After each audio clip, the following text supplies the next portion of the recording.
My name's Sian Norris and I'm the Senior Investigations Reporter at openDemocracy and also a member of Ukraine Solidarity Campaign. This is my third time in Ukraine. In July 2023 I went to Kyiv and Kharkiv. Then in September 2023 I went to Kharkiv in a Zoom.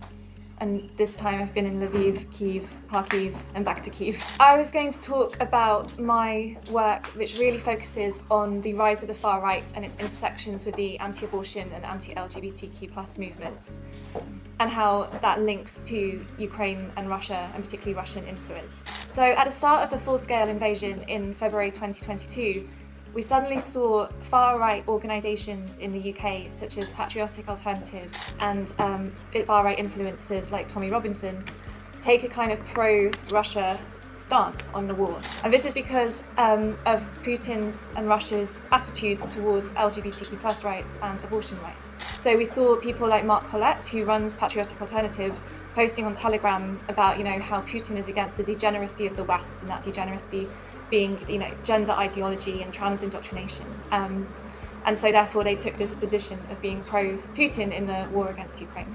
Now this is in no way surprising because when you look at activity since 2010, and I'm picking 2010 because that's when I started looking at it, so it may have been happening before, we saw a huge amount of Russian money, Russian influence pouring into Europe to push anti-abortion and anti-LGBTQ+ activity.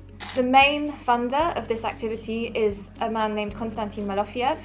He's married to Maria Lьвова-Bєлова, who is obviously the architect of the child abduction program in Russia, which steals Ukrainian children and indoctrinates them, and is a war crime. Kostyantin Malофєєв runs an organization called the St. Basil the Great Foundation, which is a major funder of anti-LGBT and anti-abortion activity across Europe.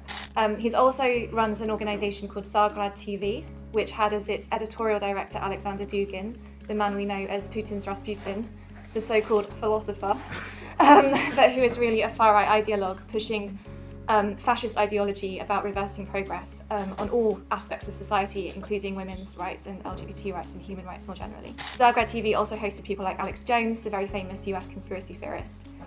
And through the foundation, through platforms like Царьград TV, Malofєєv was pushing out anti-abortion, anti-LGBT disinformation across Europe in order to foster division, in order to create a split between progressive movements and traditionalist movements, between rural and urban, between east and west. And his staff member at the foundation is a man called Alexei Komov, and he was on the board of an organization called Citizen Go. Sometimes when I talk about this, I feel like the meme of the man with all the bits of string and paper. They're all connected. Like, they are all connected.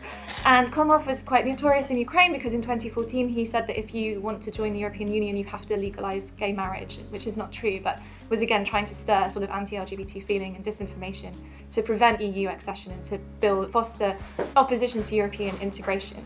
Komov is on the board of this organization called Citizen Go, which is one of the main drivers of anti-abortion and anti-LGBT kind of campaigning across Europe. Citizen Go is a petitioning platform.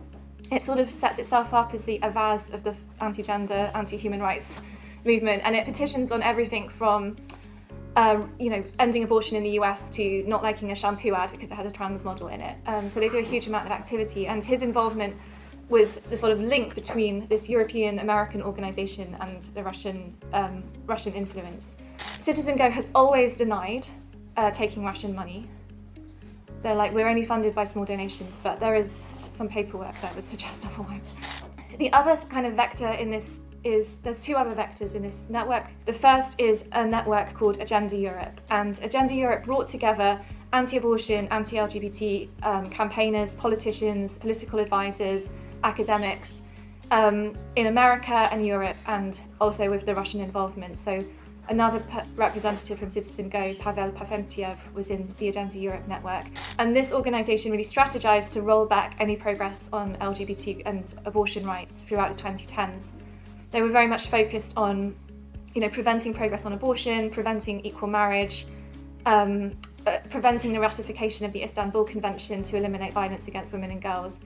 And we saw, I had an email leak from Agenda Europe where we could see people like Pavel Pafentiev pushing Russian talking points into this network, and that being met with, happily. They wanted these Russian talking points. And then you have the World Congress of Families, which was an organization that created annual conferences, including in Budapest, in Verona, in Chisinau. And they were actually meant to have the World Congress of Families in Moscow in 2014, and it was cancelled because of the illegal annexation of Crimea and the beginning of some Russian sanctions. But they, Malofyev and another oligarch called Yakunin created the Large Families Congress, and it just happened to have all the same attendees, like all the same people turning up, including from the UK, shamefully, and also from the US, and also many countries in Europe.